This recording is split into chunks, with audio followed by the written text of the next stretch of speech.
What's new? The newest COVID-19 numbers are out, and they don't paint a pretty picture. We'll tell you exactly what's behind the spike in cases.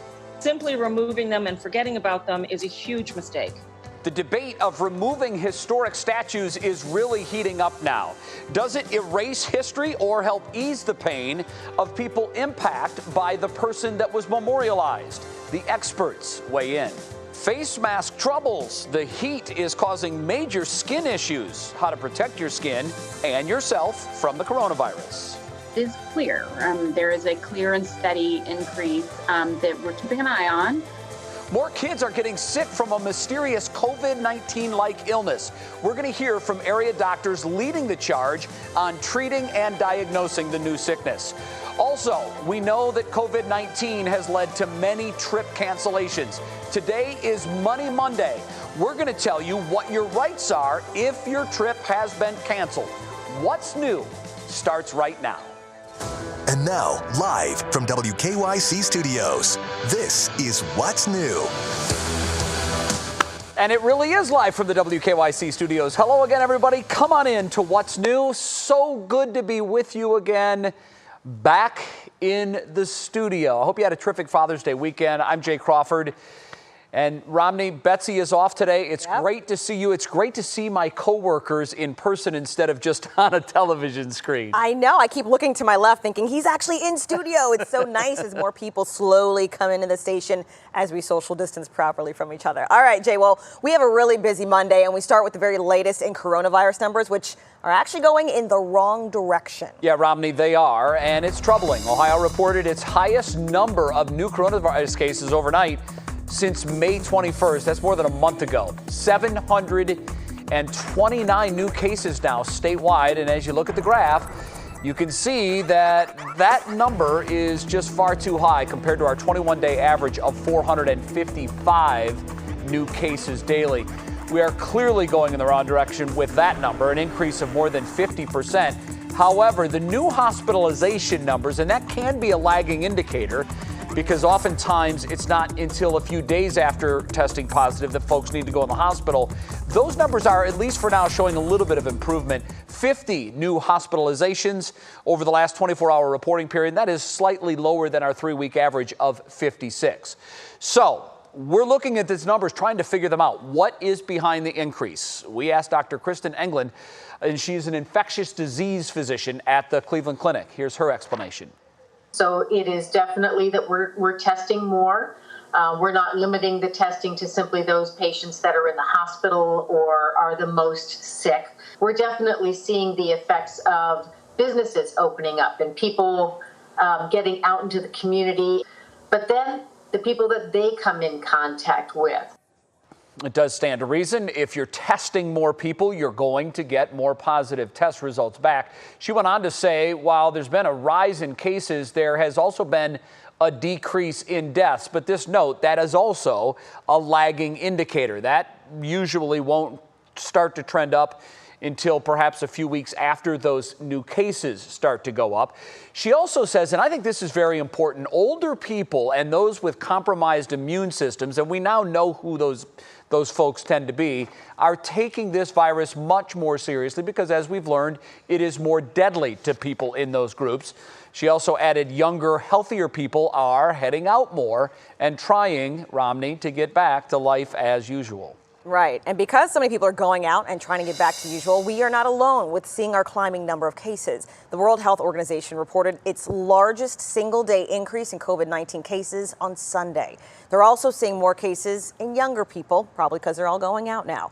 In fact, doctors at University Rainbow Babies and Children's Hospital are working to diagnose and treat a new childhood illness that appears to be linked to COVID-19. 3 News investigator Rachel Polanski joins us live after speaking with the doctor spearheading the charge. Hey, Rachel. Hi, Romney. UH Dr. Amy Edwards is leading this working group that's made up of different doctors from 10 specialties, and they're all working together to try and treat multi-system inflammatory syndrome. So what is it? Multi-system inflammatory syndrome in children is rare. It causes different body parts to become inflamed. The cause is not yet clear, but Dr. Edwards says there appears to be a link to COVID-19. The first cases came out of London and Italy. And then New York and actually Northeast Ohio in April, we had a case and a couple of suspected cases. While UH Rainbow has treated one case, it's investigating another 4 potential cases. And it's similar to another childhood illness called Kawasaki disease. The main thing that we're noticing is actually the consistency with how these kids are presenting. These kids are all coming with the exact same symptoms, which is just fascinating. High fevers and some sort of GI symptom, vomiting, diarrhea, loss of appetite, stomach pain. Most of the children who come down with the illness have COVID-19 antibodies. Dr. Edwards also tells me in recent weeks, the hospital has seen an increase in children testing positive for COVID-19. It is clear. There is a clear and steady increase that we're keeping an eye on. Again, it's not dramatic and it's not unexpected now that things are opening up. And Dr. Edwards' best advice for parents is what we've been saying all along: wear a mask and practice social distancing. Romney. Rachel, thank you. But I have to ask real quick, did the doctor say if the increase in cases is linked to the increase in testing? Great question. And she said more testing does not explain the rise in cases. She said the positivity rate is what's actually rising. Interesting. Romney. Thank you. Of course. All right, now on to your feed at 5. And first up there, while Major League Baseball is still trying to hammer out an agreement to start this season, we have news of a breakout of coronavirus cases amongst the players. 3 News sports director Jimmy Donovan joins us now down on the farm tonight. Jimmy, this is troubling news. What can you tell us about it? Yeah, really, it is. And it's a new problem, but it's been a problem that, of course, we've been facing since March. But we were really all centered on getting a deal done between the players and the owners. There are 3 hurdles, Jay, right now that Major League Baseball and the players are trying to get over to get this season started. Number 1 is to get a deal done.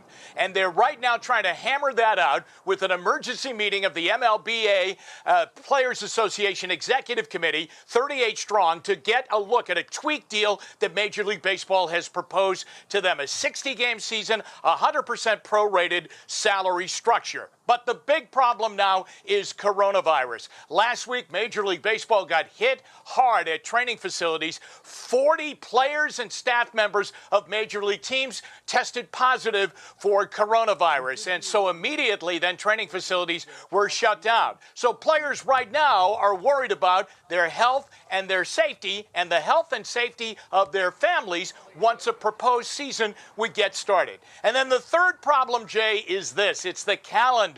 It is really getting squeezed. If they get to a deal starting tonight, they would train at the start of next week for a few weeks and then start baseball on July 26. If it's a 60-game schedule, it would only be 60 games in 66 days. That's a very tight window to get that done and get it into the postseason. Those are the 3 hurdles that baseball is trying to overcome right now. But the middle one, coronavirus, those positive tests, that is alarming. All right, no question, the season's still very much up in the air. Jim Donovan, thank you so much. Jim, we'll see you at 6.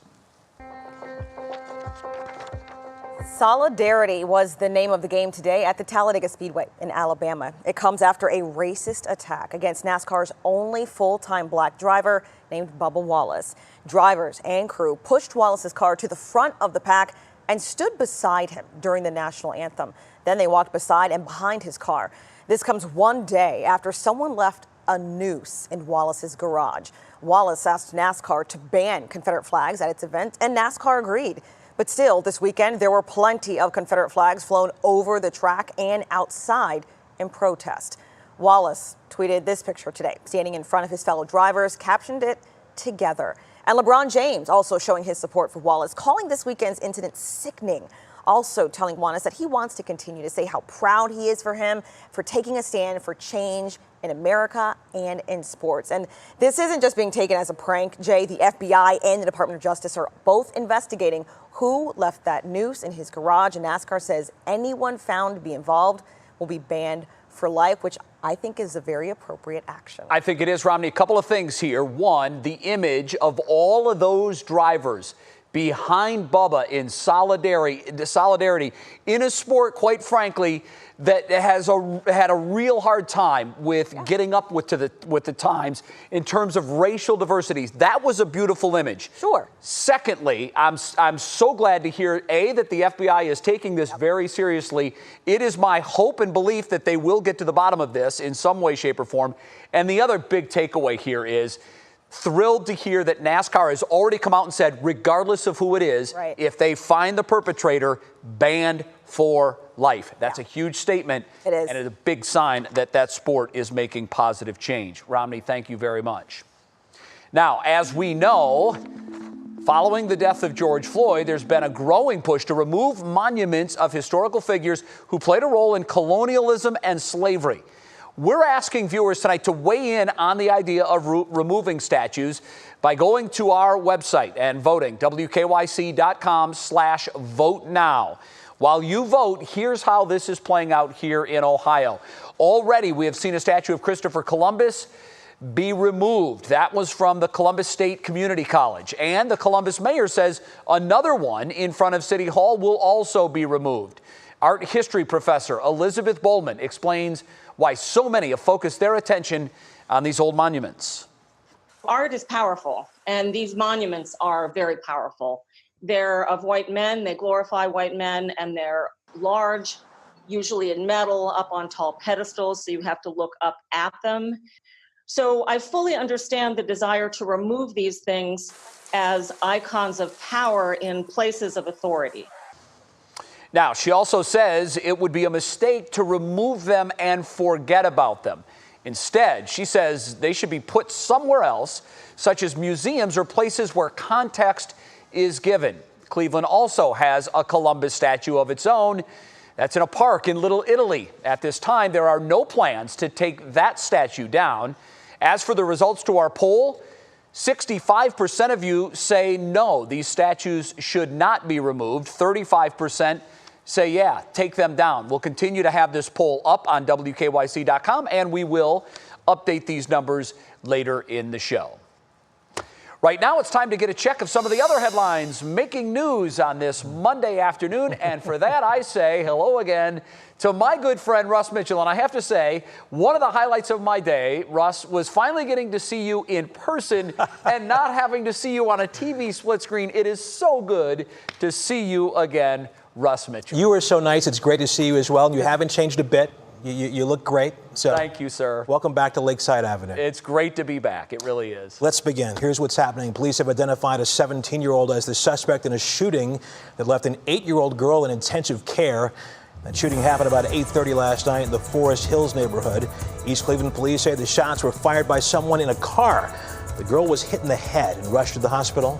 Police say any information that leads to an arrest could bring a $25,000 reward. Governor DeWine is asking for flags to be flown at half-staff at all public buildings and the Ohio State House in honor of a local Marine. Sergeant Kyle Wellinger was killed in a training accident last week at Fort Benning, Georgia. Sergeant Wellinger played football and hockey at Kenston High School. And electric scooters are back in downtown Cleveland. They returned this weekend. Perhaps you saw them. They have some changes, however. The city says because of coronavirus, scooters must be cleaned every time they are picked up and serviced. They will also be available for more hours a day than last year and can now go up to 15 miles an hour. And Jay, now that you know where Lakeside Avenue is again, Channel 3, you can get one of those and go home. You can do whatever you want to do. How's that? Very good. Another one of those signs, and we're seeing more and more of these each day, slowly getting back to our old normal. Like Jay Crawford coming to the studio. Slowly but surely, it's getting back to normal. One small step at a time. Russ, thank you very much. We'll see you soon. Straight ahead on What's New, wearing face masks is causing some to develop a face rash. We're going to tell you how to prevent that from happening. And Stephanie is back today. Steph, what's clicking in Cleveland on this Monday afternoon?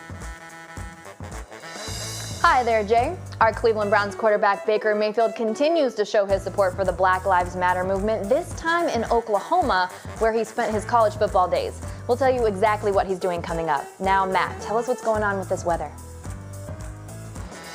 Hi there, Steph. The butterfly garden loving the rainfall today. I'm sure many area lawns are as well. We've got more in the forecast. In fact, we could have some strong storms tomorrow. We'll detail the timeline coming up.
You don't say no either. Oh, sorry, parenting.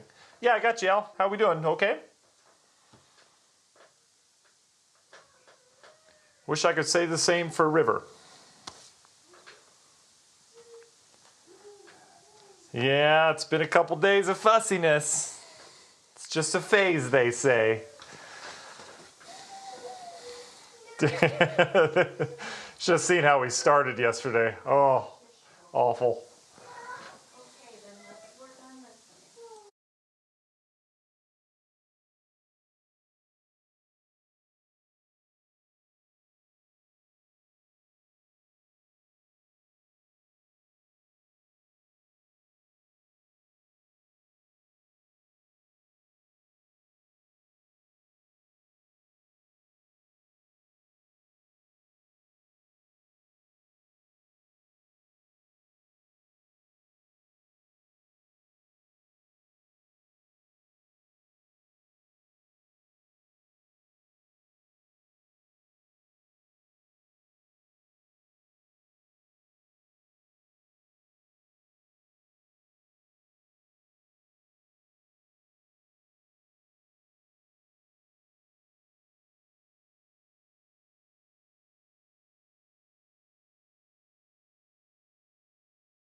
Welcome back to What's New. As you know, the heat is here, and if you've been out in it and you've been wearing a mask, then you know it's not exactly the most comfortable thing, but we still need to do it. The climbing temperatures and the masks are beginning to cause some skin issues for certain people. Some dermatologists say they've seen more skin irritation cases like rashes and discoloration around the face and where that face mask touches you. Dr. Adam Friedman says to create a barrier by washing your face with a mild cleanser, then applying moisturizer with sunscreen to damp skin. During the day, try to step into an empty room, into the bathroom, remove the mask, dampen the skin with a little water, not dripping wet, and put another thin layer of facial moisturizer on that damp skin. Now, if you're wearing makeup, to try to use mineral-based or oil-based cosmetics under the mask to avoid these skin issues. And if those don't help, make an appointment. You might want to see a dermatologist. But some people are using light-colored fabrics for their masks. Others are using lighter materials like cotton to help breathe and help it sort of control that heat. Romney, I haven't had any issues yet, but I can't say they're not very comfortable. They really aren't, but it's good that you're still wearing them. I do too when I leave the house, and it's all up an abundance of safety. And certainly it is hot outside. You know, Matt, it was so hot, I was in heaven because I like the 90s, but it did cool down a little bit today. Yeah, Romney, I know you love that heat and humidity, and we have certainly had it over the last couple of days. But boy, next couple of days, you know, Jay, he's a sucker. He doesn't like the heat and humidity at all, so I'm sure he's complaining around this station. But he'll be happy the next couple of days, so we're going to please everyone in the forecast. How about that, guys? Okay. That's very good. Hey, your weather word today is genuine. Yeah. Genuine, okay, great. Yep. Not the old rapper, Genuine. We'll do Genuine. Okay, got it. I'll try to work that into the forecast. Look, if you can fit Genuine in, I'm a fan of that too, but good luck with it. Yeah, that's a good song. That brings me back to my college days for sure. All right, let's jump into the weather. You know, we had some rough weather around here earlier today. Tornado warning issued around the 1 o'clock hour for Trumbull County. That was a rogue cell right where that area low pressure met up that happened to be rotating. I was combing through the reports, a couple reports of some funnel clouds, but nothing that touched down. Otherwise, they had some flooding out there as well. But the rain is pushing on out. If you joined me last night, I was talking about 2 waves of rainfall, one today, another one tomorrow. This first wave is done. We're going to have a fairly quiet evening across northeast Ohio. You can see the rainfall that we've had, though, anywhere from a ½ inch to as much as almost 2 inches of rain. Areas of Portage County and Trumbull County getting the most here. Otherwise, we had a nice garden-quenching and lawn-quenching rainfall across the majority of the area today. That wave of low pressure is gone. You can see the clear skies in western Ohio. A couple storms trying to pop in the heating of the day. I don't think that'll be much to write home about tonight. But tomorrow, all that activity back towards Chicago, that's along a cold front. That's got a little bit more kick to it. And that kick may produce some strong into the afternoon tomorrow, and maybe some leftover in the morning, as you'll see here in the forecast. There's a cold front's attached to that, and that will work in here as we go into your Wednesday. So temperatures right now, yeah, they're rain cooled. We're in the 70s for most of us. Warmest off towards the west. We're in the 80s right now. Feels like a true, genuine summertime afternoon outside across northeast Ohio. That's right, and you see the dew points, it is just thick, and we're in for a thick, humid night tonight. Temperatures will only fall back near 70. The drier air up towards Minneapolis, that is going to head our way. We do have a refreshing midweek ahead of us. National Design Mart hour-by-hour forecast. You can see we've got clear skies tonight for most of us. May have some fog where we've had that moisture around through the course of the day. We'll likely be dealing with some rain tomorrow morning. It'll be decaying thunderstorms out of what's happening in Chicago now. So rain and rumbles tomorrow morning and midday. We'll see if we can clear out enough. If we do, we'll get another round late in the day. Otherwise, we're done after that, and we'll usher in much cooler, drier air for your Wednesday on into your Thursday. The muggy meter goes downhill Wednesday, Thursday, Friday. A lot of people will be listening to Genuine on their radio stations as we go on into the midweek because the weather will be that nice. That didn't make any sense. Universal Windows Direct 7-day forecast. We do bring back the heat and humidity later this week, though, and I'm seeing 90s in the long range. A true summertime feel as we get into your 4th of July holiday, which is just around the corner. We'll send it back to you guys. Very good, Matt. I thought you were going to try to drop a pony in there somewhere, which would have been, you would have got definite bonus points for pony, but that's okay. Yeah. You nailed it. Matt, since you were off last week, we decided to wait until today to air a little surprise to help us celebrate Father's Day. Your wife and kids recorded, that's right, Father's Day messages for you. Here they are. Happy Father's Day! Can you say Happy Father's Day? Happy Father's Day! What do you like about your daddy, To wrestle. You like to wrestle? Yeah. What else do you like to do with your daddy? I like to play with my dollhouse with him. Yeah. What do you want to tell him? Daddy keeps sneaking into his bed every night. You keep sneaking into Riv's bed? Yeah. Yeah. Anything else you want to tell your daddy for Father's Day? Yeah. What? That I love him so much. That's so sweet. Rivik, can you say I love you, Daddy? Aww.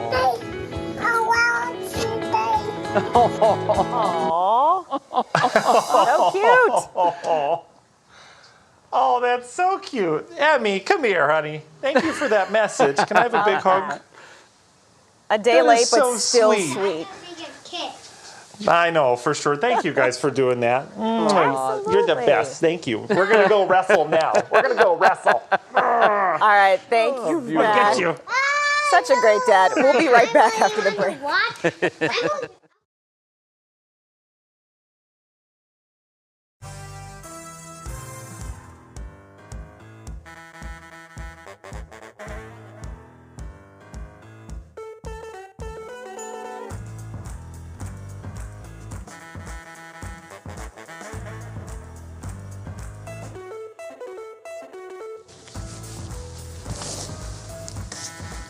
Yes, I am. All right.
All right, it's time to check on what is clicking in Cleveland with our digital anchor, Stephanie Haney. Hey, Stephanie.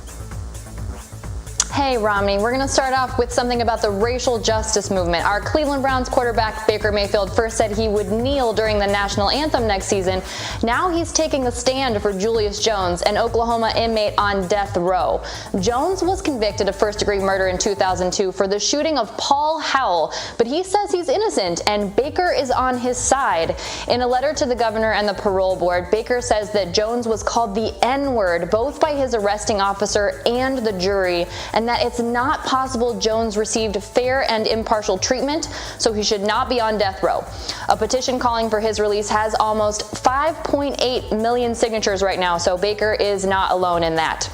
Bringing it back home here, there is a lot of talk about the upcoming NFL season, and ESPN's Adam Schefter says that we may have to wait for a major staple because of COVID-19. The Pro Football Hall of Fame game is scheduled right now for August 6th in Canton. Now, that's supposed to be between the Dallas Cowboys and the Pittsburgh Steelers. But Schefter says that teams haven't even got the go-ahead yet for training camp to start July 28th. So he says he's expecting the Hall of Fame game to be canceled, which would be a huge bummer. That's coming from someone who goes every other year, but not as big as a bummer as a lot of people getting really, really sick.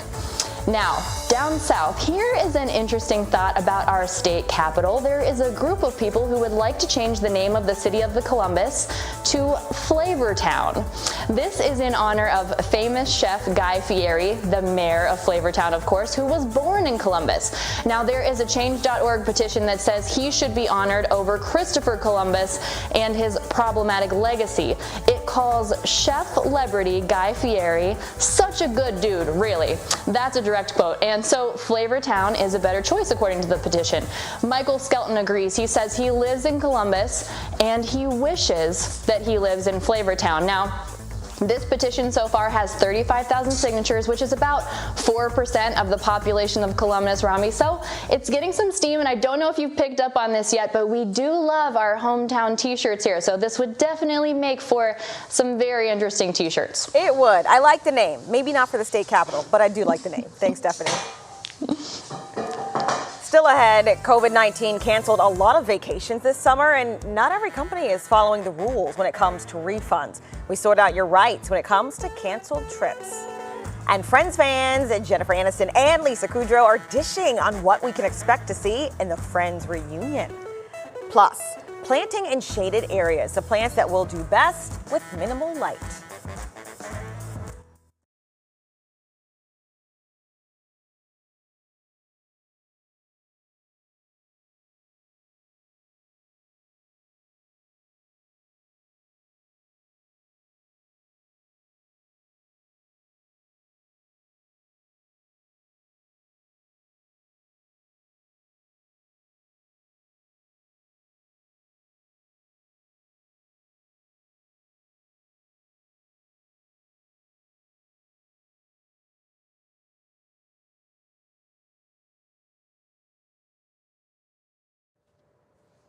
Hello, mic check, 1, 2, 3. Mic check, mic check, mic check, 1, 2, 3.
And now, live from WKYC Studios, this is What's New.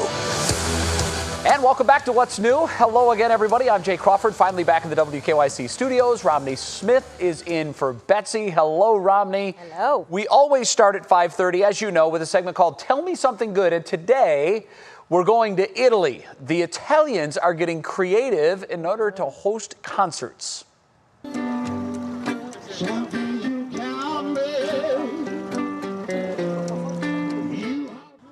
Kind of a cool setting there. A group of blues musicians loaded up their gear, hopped in small boats, and they played for fans this weekend. Organizers of the festival came up with the idea so people could hear good music but still follow social distancing guidelines. They stopped along the shoreline so fans could hear and sing a few songs before moving on down the river. Concerts there will be allowed until June 15th.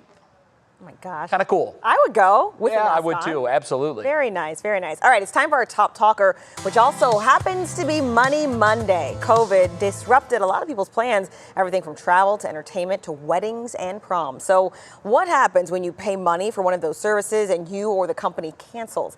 Can you actually get a refund? Our consumer investigator, Danielle Serino, found out. They asked me if I had any supportive documentation to support my cancellation, and I said, "Are you kidding me?"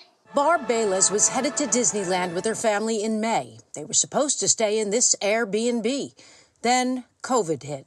Why would I take a trip to Florida to stay in an Airbnb for 7 days when most states are requiring you to be in a quarantine for 14 days? Airbnb's own policy says you can cancel if there are extenuating circumstances, but it wasn't until Barb found the Florida governor's order prohibiting rentals during the outbreak that they refunded her money.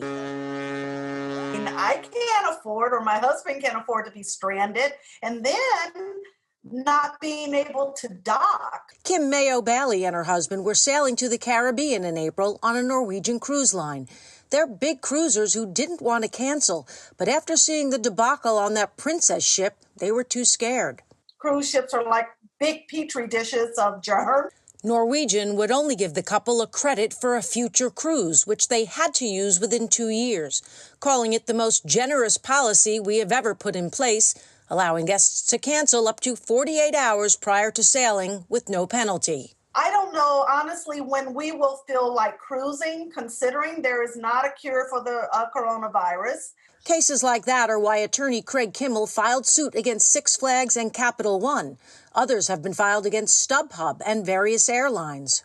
Companies are trying to keep money because they don't want to suffer losses as a result of the COVID-19 problems. And it's really not for them to make the decision. Kimmel says it's simple contract law and companies can't hold on to your money.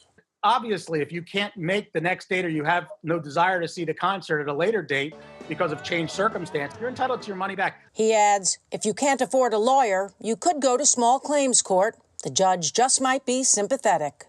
We're talking like almost $4,000 of our money that they're going to sit on for 2 years. Danielle Serino, 3 News. Danielle, thanks. Pardon the pun here. I'm in the same boat. I had a cruise. Laura, it was all lined up. It was all ready to go. And then April came around. And, of course, we all know what that means. So now I have this credit for 2 cruises, but I don't know when I'm going to be able to use it. And somebody made a point a couple of months ago and said, are the cruise companies even going to be around? That's a good question. It is a good question. They've taken a huge financial hit. Okay, Laura Queso with us now. She's going to tell us some of the other headlines making news this hour. Laura, good to see you again. Good to see you. First of all, it was nice to walk into the building today. I mean, I know I had a mask and gloves on, but it was just nice to see your face, finally. Great to be back. It really is. All right, Jay, let's get to some of the headlines today, shall we? We start with some sobering news, actually, about home sales. Sales of existing homes dropped 9.7% in May. That's actually the 3rd straight month of decline. Sales fell in all parts of the country, but the biggest slumps were in regions where coronavirus was most prevalent. The silver lining here, though, the price of a home sold in May did go up around 2% over last year. Well, President Donald Trump is reportedly furious about the size of the crowd that turned out for his weekend rally. The campaign said 1 million people requested tickets and promised to fill the 20,000-seat BOK arena, but 6,200 showed up. Plans for an overflow outdoor area were scrapped. The president is reportedly also angry that the media learned 6 members of an advance team for the event tested positive for coronavirus, including 2 members of the Secret Service. All right, well, some good news for drivers who use Vrooman Road. It is back open to southbound traffic starting today. The road has been closed for months while work is being done on a new bridge and resurfacing project 2. The road will still be closed to traffic, though, heading northbound through October. Those are your headlines, Jay. All right, Laura, thank you very much. We will see you at 6 o'clock. Sure Romney? thing. All right, it is time for your daily dose of entertainment news. And we start with my girl Beyonce, who dropped a new song overnight. And we're getting a sneak peek at what the Friends reunion show could look like. Here's Stephanie Haney with your Pop Break. Comedian D.L. Hughley is at home and resting up today with a surprising diagnosis after passing out of nowhere while performing over the weekend at Zany's Comedy Club in Nashville. Turns out they ran a battery of tests, and I also tested positive for COVID-19, which blew me away. In a video shared on Twitter, Hughley said he hadn't experienced any of the traditional symptoms of COVID-19, and he thanked fans for their concern. The Queen of R&B herself rang in Juneteenth this year with a surprise for her fans. Beyonce dropped a brand new song called Black Parade, all about celebrating Black people, Black culture, and Black history.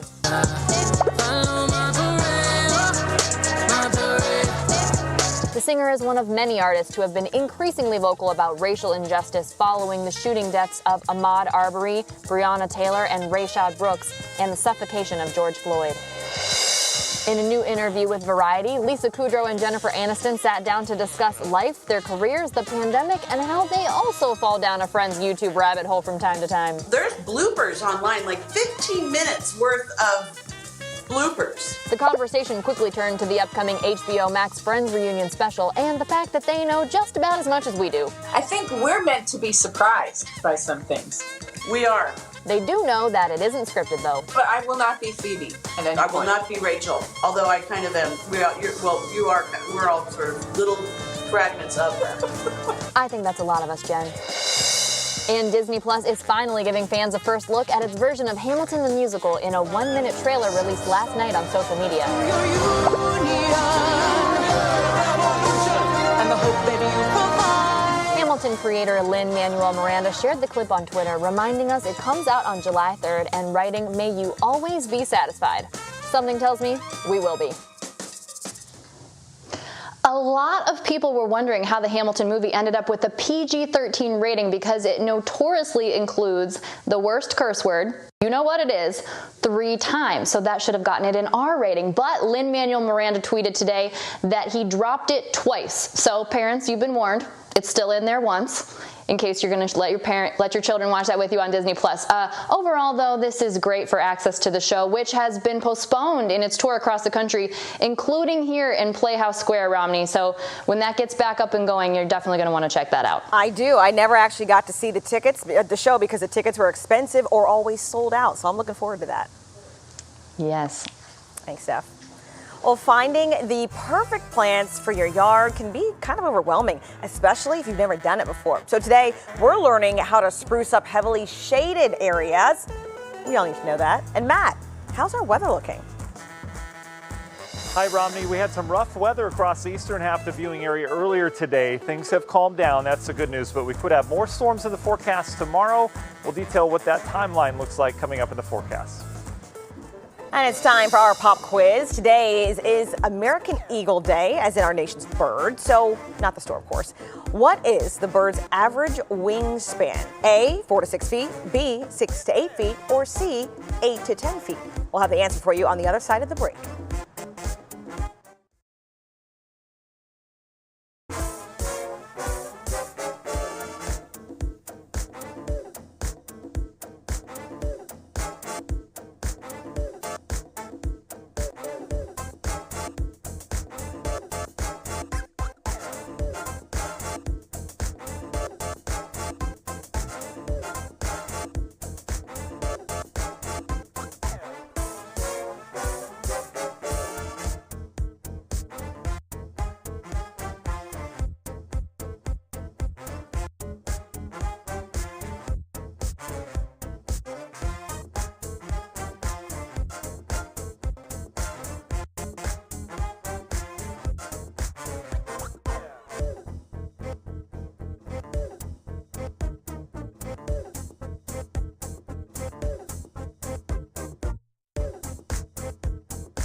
Let's get the answer to our pop quiz today. We asked you, how big is the bald eagle's wingspan? The answer is B, 6 to 8 feet. And Jay, here's another fun fact for you. They can live to be up to 28 years old. Did you know that? I didn't know they could live up to 28 years old. I would have guessed 6 to 8 feet, but I would not have guessed that they could live to be that old. What a majestic and beautiful creature. Love seeing them.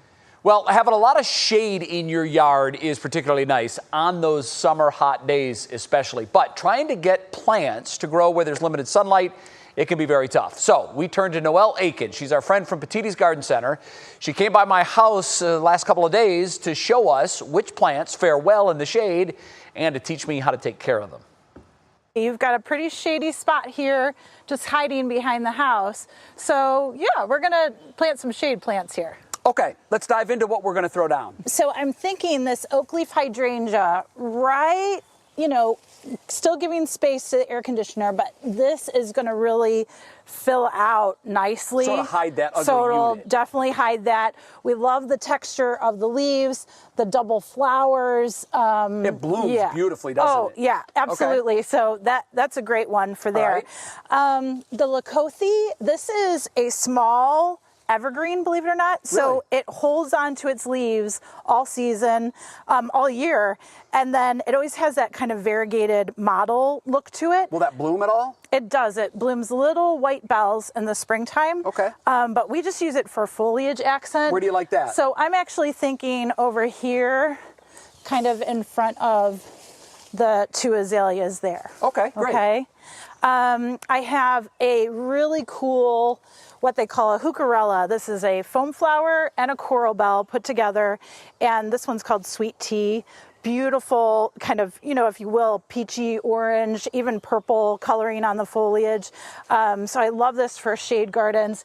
Gives you some good color and texture, and I think I'm gonna drop it. Very good. There, okay. Now these will all do well in mostly shade? Correct. Okay. So, there's degrees of shade. You have like a part shade condition, which is 4 to 6 hours of sunlight. It could be dappled. It could be through the day. Right. You've got shade conditions, which are usually 4 hours or less, which is really kind of what we're dealing with here. Sure. And then you've got, deep shade when you get into the woods or what have you. No sun at all. Right. So you really have to depend with shade gardening. We talk a lot about just looking at foliage color, texture, and trying to mix it up. And that's where the ferns come into play too. They have, that great, light texture to them, and it looks great with everything else too. Super. Okay. Okay, so the holes are dug. We put the fertilizer down. The plants are in the ground. Yeah. And I have to say, Noelle, they look gorgeous. Well, yeah, great shade plants, Jay, great digging. Holes were deep as the pot, about twice as wide. Biotone in the hole. We mixed a little bit of the mulch around in there to kind of break up the clay soil as well. And water looks regularly great. the first couple days, weeks? Yeah, absolutely. So your first couple days, try to do some deep soaking, get those roots to kind of start moving down into the soil. It's been pretty dry, so absolutely. And then we talk about deep thorough watering once a week. Like 1 inch of water is ideal. Okay, very good. Mm-hmm. Well, we beautified this mulch bed, and we did it in about 20 minutes. Yeah. Not bad. Yeah. Noelle, thank you very much. You're welcome. I get smarter every time I'm around you. And Romney and Matt, I'm so lucky because we put those in the end of last week, and I'm not kidding you. We had an inch in my rain gauge yesterday, and when I left the house today, we had a ½ inch today. So perfect. Literally perfect nice timing. water. I want to see what your yard looks like in a few weeks. I bet it's going to be gorgeous, Jay. It's really coming around. I put a lot of work into it, but it's really coming around. Good, good, good. Now, speaking of rain, Matt, is there any more rain we can expect in the forecast? We've got some on our way tomorrow, Romney, and I'll tell you what, some of the storms could be kind of on the stronger side tomorrow, depending on the timing.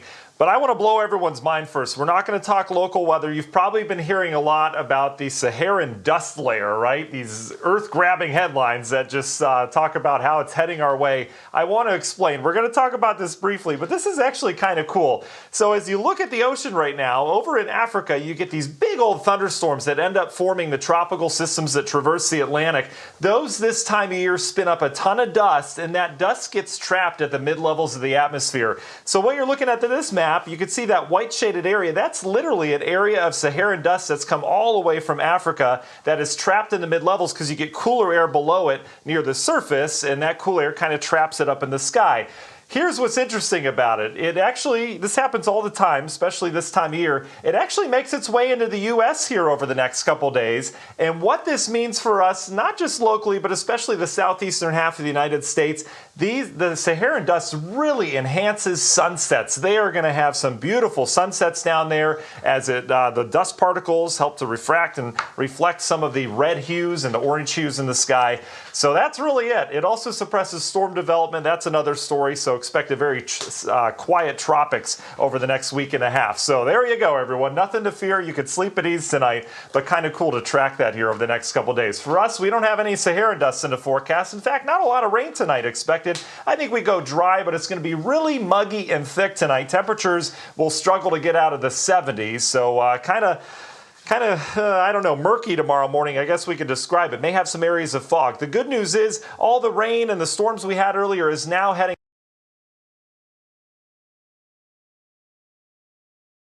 off into PA. That is associated with an area of low pressure that is now heading out of the area. Our attention turns to what arrives tomorrow, and that will be a cold front triggering more showers and thunderstorms back towards Chicago and Indiana. Behind that front, the air turns much drier, but we've got to get through some storms tomorrow first. So your National Design Mart hour-by-hour forecast, you can see we're mainly dry tonight. Temperatures will be on the muggy side. Tomorrow morning, I think we start with some rain and some rumbles. This will be the stuff that's left over from what's happening in Chicago now. Not anticipating severe weather tomorrow morning or even the midday, but as we go throughout the afternoon, we'll have to see how quickly that clears out. We may get another round later in the day. If we don't clear out, we won't, but we do stand the chance of some of those storms to be on the stronger side tomorrow. I think we'll make it up into the 70s, very similar to today, and then on Wednesday, we bring in just some lingering rainfall chances with some moisture that's in place, but it'll be cooler and drier. Universal Windows Direct 7-day forecast, 70s on Wednesday, Thursday with less humidity. But wouldn't you note that humidity builds right back in for the weekend with our next chance of storms arriving on Saturday. So I know you guys were both worried about the Saharan dust layer, so I hope that helped you out. I have a much better understanding of it now, I can tell you that. I didn't even know what it was before this show. Now I know. Matt, thanks for making us smarter. Still ahead, Kevin Love is getting recognition for his work off the court. What he has to say about winning the Arthur Ashe Courage Award. Plus, this COVID project took a lot of time, patience, and skill. The motivation behind the fence in our Worth the Watch segment.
Welcome back to What's New. Romney, the ESPYs were this weekend, and our very own Kevin Love picked up a huge honor.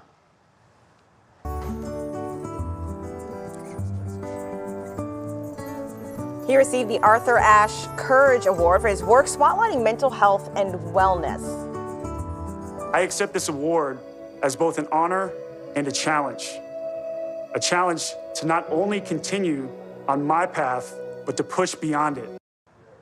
Love's openness about his lifelong battles with anxiety helped spark a nationwide conversation. And Jay, the ceremony didn't focus on things like best team or best athlete this year like we're used to. Instead, it recognized service, perseverance, and humanitarianism. And you know, it's really nice to see the league honor those attributes to help others feel more comfortable to step forward and get help and let them know that they're not alone and that even pro athletes experience the same kind of things. Yeah, it was weird this year because obviously the ESPYs usually happen during Major League Baseball's All-Star break because that's when they can get athletes from all sports to come to Los Angeles for the event.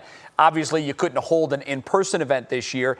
And really, when you think about it, a lot of the regular sporting events, like the Final Four and Major League Baseball up to this point, haven't been played. So it was really difficult to pick certain performances and athletic achievements. So a weird and different ESPYs, but it was kind of cool too. That applies to everything this year. Everything is just so different than our norm. But you know what? I'm glad they made it happen. Yeah, me too. All right, let's check in with our question of the day today. With many historic statues being removed nationwide, we're asking if you're in favor of it or not. And so far, most of you, about 74%, saying no, you are not in favor of it. Now, keep in mind the protest sparked by George Floyd's death is forcing our nation to have some conversations about racism in America. And tomorrow, WKYC Studios will host a discussion with Akron community leaders about where we go from here so it's not just symbolic action. Join us for Turning Point, the conversation at 6:30 p.m. live on WKYC.com. It will also be live on the WKYC app and all of our social media platforms. We hope you join us. One local man took his quarantine project to the next level. He used his art skills to add a beautiful mural to his backyard. It's all coming up in our Worth a Watch. Look at this beauty.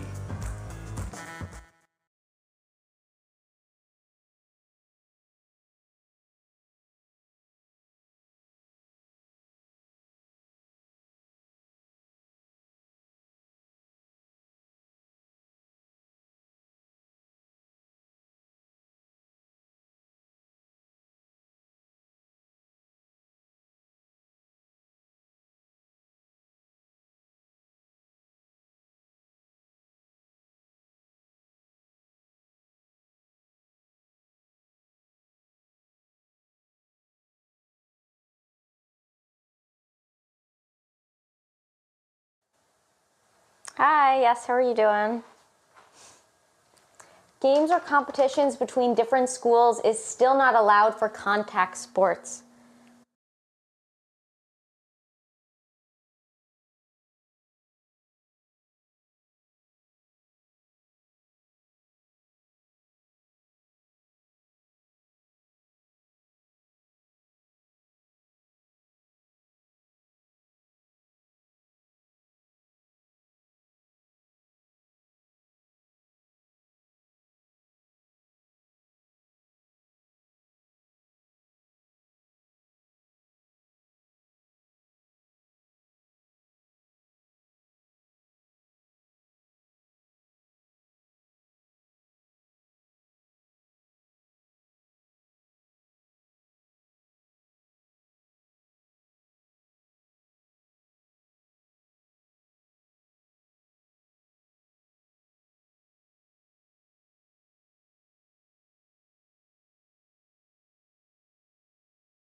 It's time for our Worth the Watch. Check out this fence. Yes, a fence. So get this, Jay. Tom Linder, a former art teacher who lives in Talmadge, created this masterpiece in his backyard. Look closely because there's a lot of detail. It looks less like a fence and more like actual nature. There are trees, flowers, and a farm. He even has 3D features like an entrance, a fake pond, and animals. He says he did it to help him survive, be it stuck at home during the coronavirus. The fence is a whopping 120 feet long and 8 feet high. So this is pretty massive. And he did the entire thing with spray paint. So for the flowers, he made stencils and then spray painted them. It took him nearly 70 hours to do all of this, and he still wants to add more elements. I think it's beautiful, and it says he's a former art teacher. He clearly is very, very talented. What a skill. I know. With spray paint. Amazing. I love it. That's going to do it for now. We're out of time, but we invite you to join us tomorrow at 5 for another edition of What's New. What Matters Most with Russ and Laura starts right now.